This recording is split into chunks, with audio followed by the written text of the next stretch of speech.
Knowledge class और आज हम पढ़ेंगे पार्ट 5 लिंग। तो सबसे पहले लिंग क्या होता है? लिंग का क्या अर्थ है? लिंग का अर्थ है चिन्ह। ओके, लिंग का क्या अर्थ है? चिन्ह। और चिन्ह किसका होता है? चिन्ह हमेशा संज्ञा का होता है। चिन्ह किसका होता है? चिन्ह संज्ञा का होता है। लिंग का अर्थ होता है चिन्ह और चिन्ह किसका होता है? चिन्ह संज्ञा का होता है। तो लिंग हम किसे कहते हैं व्याकरण में? संज्ञा के जिस रूप से स्त्री या पुरुष जाति होने का बोध होता है उस शब्द को हम लिंग कहते हैं। संज्ञा के जिस रूप से व्यक्ति या वस्तु के पुरुष या स्त्री जाति होने का बोध होता है उसे हम लिंग कहते हैं। लिंग किसे कहते हैं? संज्ञा के जिस रूप से पुरुष या स्त्री जाति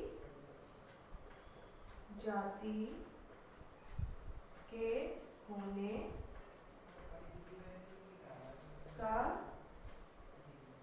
बोध होता है उसे हम लिंग कहते हैं। ठीक है,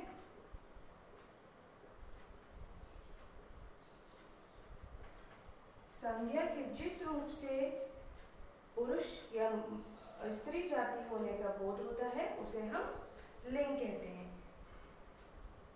जैसे सूरज निकल रहा है, सूरज निकल रहा है में हमें क्या बोध हो रहा है?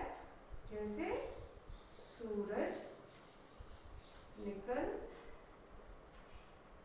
रहा है, इस वाक्य में संज्ञा क्या है? सूरज। और सूरज निकल रहा है तो इससे हमें क्या पता चल रहा है कि सूरज के पुरुष जाति होने का हमें पता चल रहा है। फिर है चिड़िया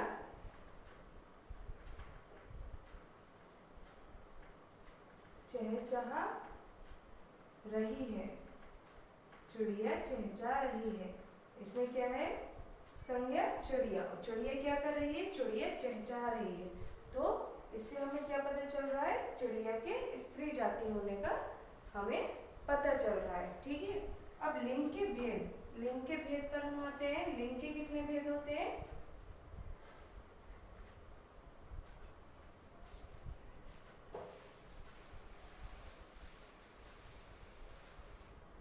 अब हम आते हैं लिंग के भेद पर।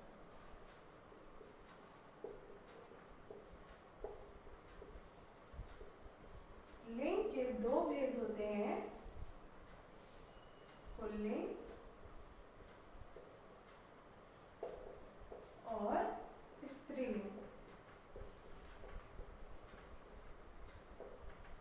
लिंग के दो भेद होते हैं, पुल्लिंग और स्त्रीलिंग। पुल्लिंग कौन से होते हैं? शब्द के जिस रूप से पुरुष जाति होने का बोध होता है उसे पुल्लिंग कहते हैं।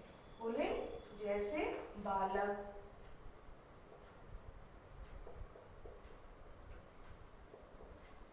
हाथी आदि।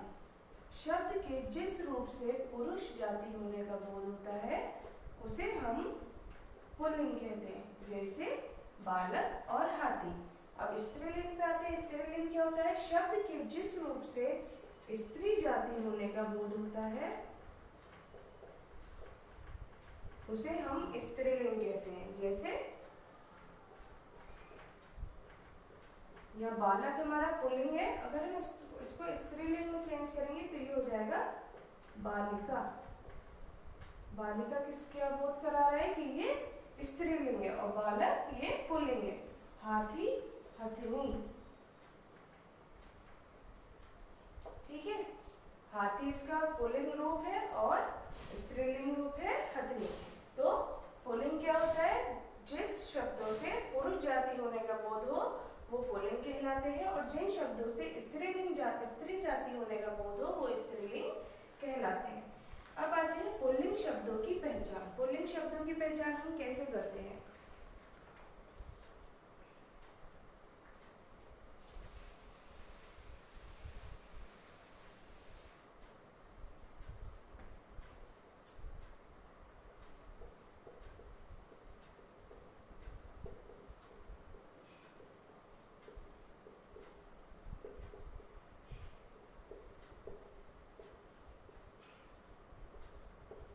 पुल्लिंग शब्दों की पहचान। नंबर 1, अक्रांत तत्सम शब्द पुल्लिंग होते हैं। अक्रांत मीन्स जिसके अंत में आ वर्ण होता है। अक्रांत कौन से शब्द होते हैं? जिसके अंत में छोटा आ वर्ण होता है, ऐसे शब्दों को हम अक्रांत शब्द कहते हैं। और अक्रांत तत्सम शब्द पुल्लिंग होते हैं। पहला क्या है? अक्रांत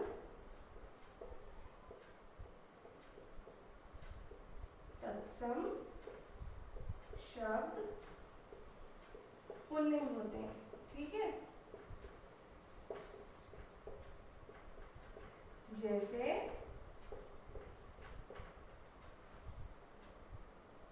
तत्सम शब्द कौन से होते हैं? जो संस्कृत भाषा के जो शब्द हैं उसको हम तत्सम शब्द कहते हैं। और ऐसे तत्सम शब्द जो अक्रांत होते हैं उनको वो पुल्लिंग होते हैं, जैसे पत्र, चित्र, वन आदि।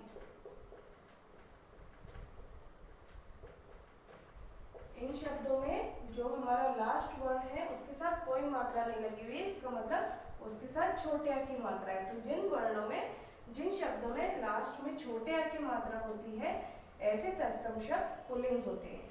अब आते हैं नंबर 2, आक्रांत शब्द पुल्लिंग होते हैं।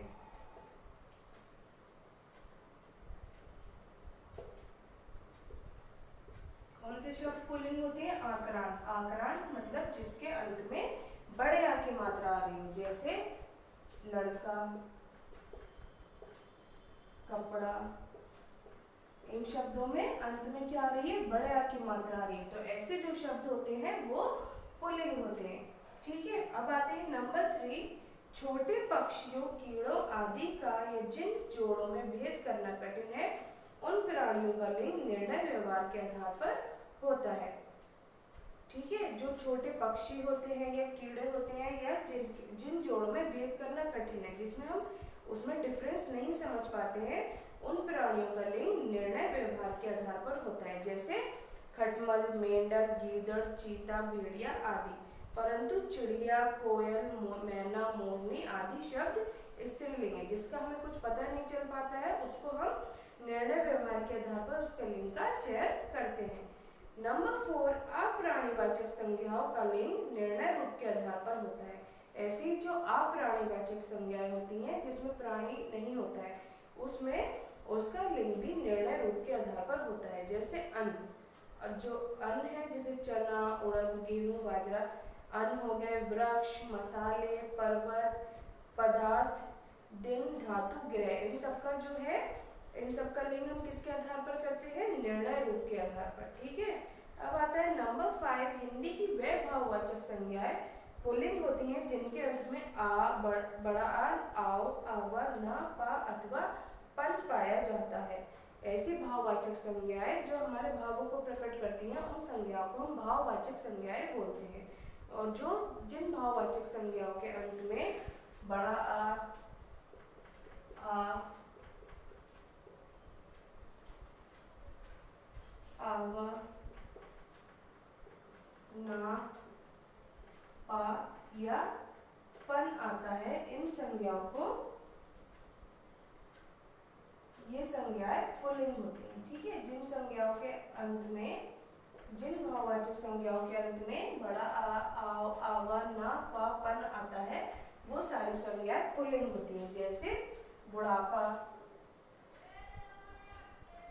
बुढ़ापा में बड़ा आ रहा है।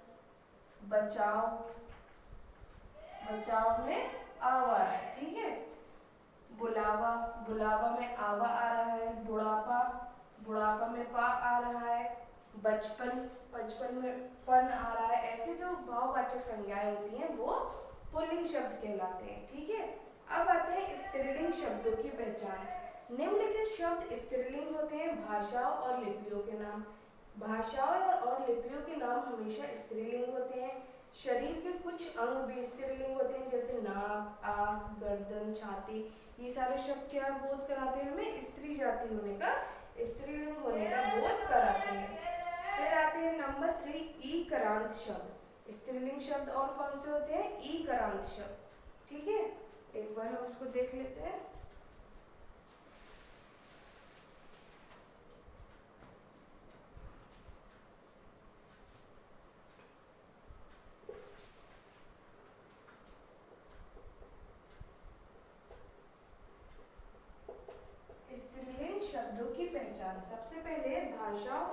लिपियों के नाम, भाषाओं और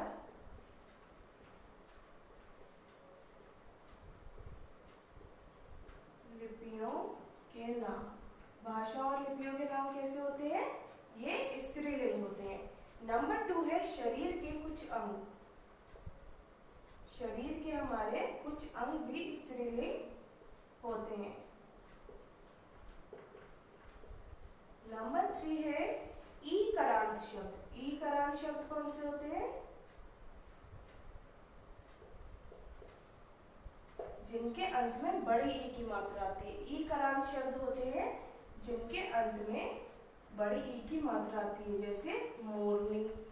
मोरनी में अंत में कौन सी मात्रा आ रही है? बड़ी ई की। तो ये क्या है? ईकारांत शब्द है, और जितने भी ईकारांत शब्द होते हैं वो सारे स्त्रीलिंग होते हैं, जैसे मोरनी, रोटी।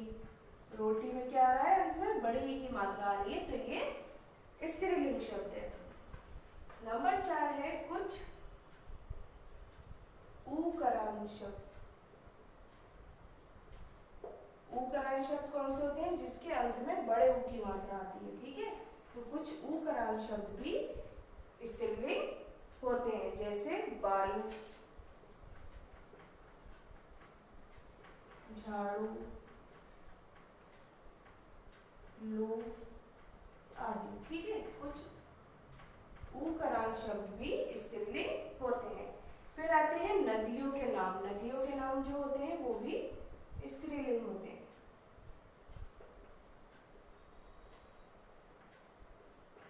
नदियों के नाम भी स्त्रीलिंग होते हैं। फिर आता है तिथियों और नक्षत्रों के नाम।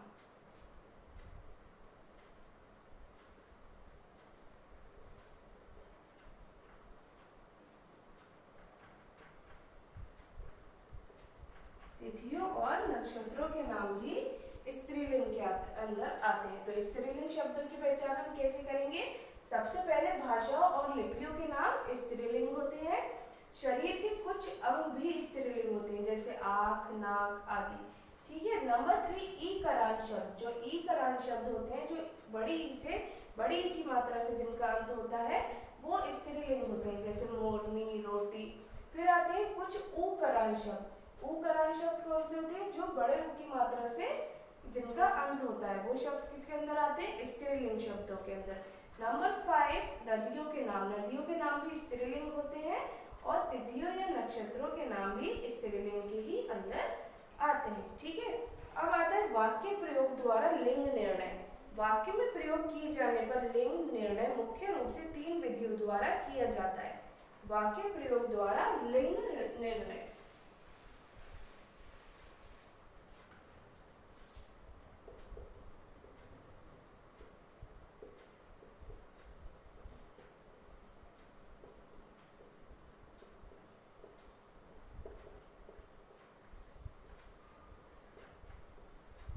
वाक्य प्रयोग द्वारा लिंग निर्णय मोस्टली 3 विधियों द्वारा किया जाता है। पहली है क्रिया द्वारा लिंग निर्णय।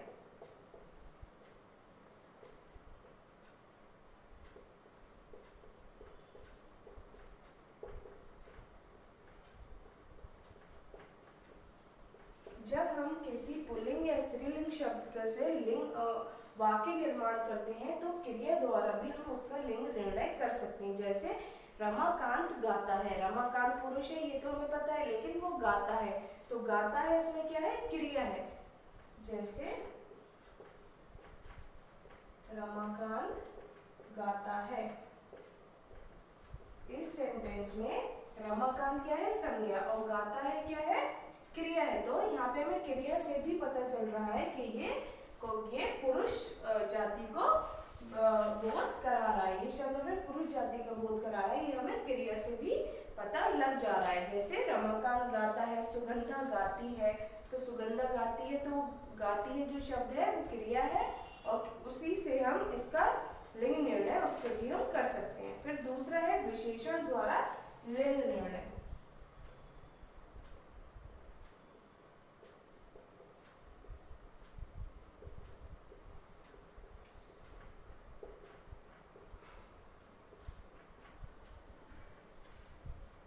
जब हम वाक्य वाक्य बनाते हैं किसी पुरुष या स्त्री लिंग का बोध कराने वाले शब्द से, तो उसमें हम विशेषण के द्वारा भी लिंग का निर्णय कर सकते हैं। जैसे काली घोड़ी, ठीक है, घोड़ी कैसी है? काली है। ये क्या है? काली, इसमें विशेषण है और ये हमें बता रहा है कि यहाँ पे एक स्त्री जाति के शब्द की बात हो रही है, ठीक है। तो इसमें हमें विशेषण द्वारा भी हम लिंग का निर्णय कर सकते हैं। फिर आता है संबंध कारक द्वारा लिंग निर्णय।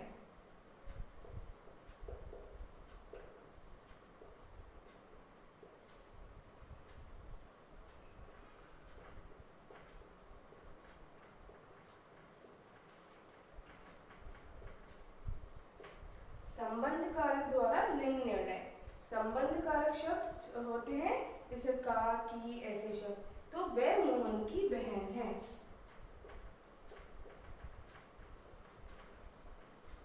वह मोहन की बहन है। ये शब्द की जो इसमें आया है ये संबंध कारक शब्द है और ये हमें बता रहा है कि जहाँ पर इस वाक्य में जिसके बारे में बात हो रही है की मतलब वो स्त्री जाति के बारे में बात हो रही है। तो संबंध कारक द्वारा भी हम लिंग का निर्णय कर सकते हैं। वाक्य प्रयोग द्वारा लिंग निर्णय, वाक्य को प्रयोग करने पर हम लिंग कैसे निर्णय करेंगे? क्रिया द्वारा, विशेषण द्वारा और संबंध कारक द्वारा, ठीक है क्लास। अब आते हैं स्त्रीलिंग बनाने के नियम। आकरण तथा आकरण पुल्लिंग शब्दों के स्थान पर ई प्रत्यय लगाने से जो शब्द छोटे आ या बड़े आ से एंड हो रहे हैं उसमें लास्ट में बड़े ई लगाने पर हमें क्या मिलेगा? स्त्रीलिंग मिलेगा, ठीक है। जो शब्द छोटे आ या बड़े आ से एंड हो रहे हैं उसमें हम बड़ी ई लगाएंगे तो हमें क्या मिलेगा? स्त्रीलिंग शब्द मिलेगा, ठीक है। यहाँ पुल्लिंग शब्द है,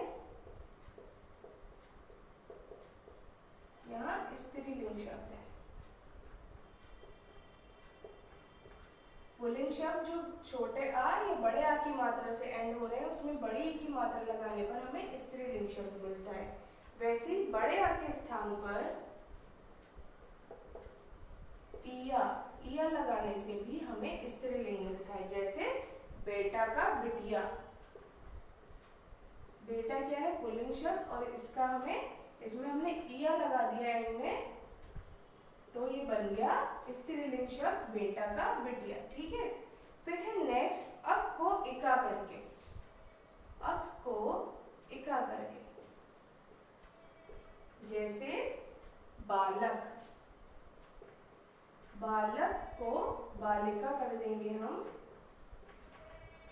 मात्रा का चेंज हो जाएगा। आ की मात्रा छोटी की मात्रा में चेंज हो जाएगी, छोटे आ की मात्रा छोटी की मात्रा में चेंज कर देंगे तो हमें पुल्लिंग से स्त्रीलिंग शब्द मिल जाएगा। अब को हम इका में चेंज कर देंगे जैसे बालक को बालिका में, तो ये पुरुष से स्त्री जाति हो जाएगा, ठीक है।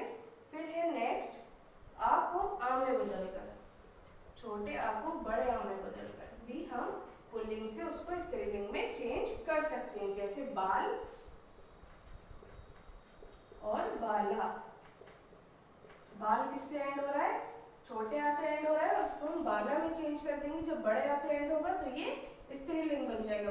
पुल्लिंग है बाल और स्त्रीलिंग है बाला। फिर आता है अंत में नी प्रत्यय लगाकर,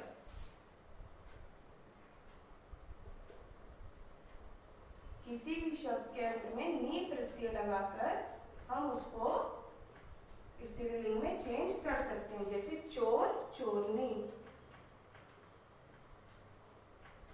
चोर में हमने नी लगा दिया तो वो प्रत्यय नी लगा दिया। प्रत्यय क्या होता है? जो हम वाक्य शब्दों के अंत में लगाते हैं, ठीक है। चोर में हमने नी लगा दिया तो ये चोरनी बन गया। चोर था पुल्लिंग और चोरनी क्या हो गया? स्त्रीलिंग हो गया। फिर इन प्रत्यय लगाकर, अगर हम किसी शब्द में इन प्रत्यय लगा दें तो वो पुल्लिंग से स्त्रीलिंग बन जाता है। जैसे नाग और नागिन, नाग में हमने इन प्रत्यय लगा दिया तो ये नाग तो पुल्लिंग था तो ये क्या बन गया? स्त्रीलिंग बन गया, ठीक है। अगर हम इन प्रत्यय लगा देंगे तो वो स्त्रीलिंग बन जाता है। फिर आता है इन्हीं प्रत्यय जोड़कर, जब जब हम पुल्लिंग शब्द में इनी प्रत्यय लगा देंगे तो वो स्त्रीलिंग में चेंज हो जाएगी, जैसे हंस और हंसिनी। हंस में हमने इनी लगा दिया प्रत्यय तो वो बन गया हंसिनी। तो ये था हंस पुल्लिंग और हंसिनी क्या हो गया स्त्रीलिंग। फिर आता है मान और वान को मति और बति में बदलना। मान वान को हम किस में बदल देंगे, मति या बति में बदल देंगे, तो ये क्या बन जाएगा हमारा स्त्रीलिंग बन जाएगा। जैसे श्रीमान श्रीमती, श्रीमान से हमने क्या कर दिया उसको श्रीमती, ठीक है। और धनवान धनवती,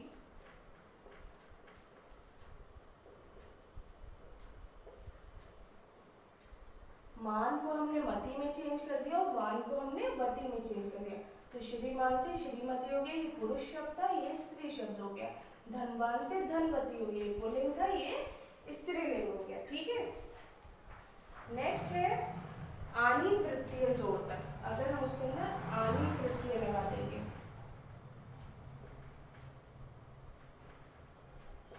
जैसे जेठ जेठानी,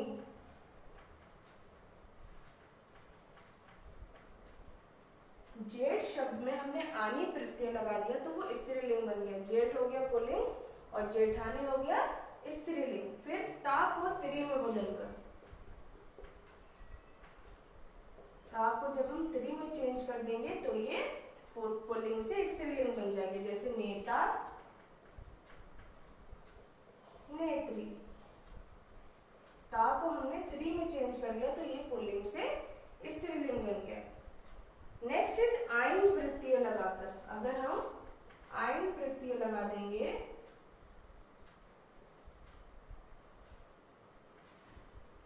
आइन प्रत्यय लगाकर, जैसे ठाकुर और ठाकुराइन। इस पुल्लिंग शब्द में जो था ठाकुर, हमने आइन प्रत्यय लगा दिया तो वो बन गया स्त्रीलिंग शब्द ठाकुराइन, ठीक है। फिर आता है नेक्स्ट, कुछ शब्दों का स्त्रीलिंग में रूप बिल्कुल भिन्न हो जाता है, लेकिन कुछ शब्द ऐसे होते हैं जब उसको हम स्त्रीलिंग में चेंज करते हैं तो उसका रूप बिल्कुल अलग हो जाता है। यहाँ ऐसे कुछ शब्द दिए हुए हैं, इसको आप घर पर रीड करेंगे, ठीक है। तो यहाँ हमने पढ़ा पुल्लिंग को स्त्रीलिंग में बदलने का कुछ नियम, ठीक है। तो आज की क्लास में इतना ही।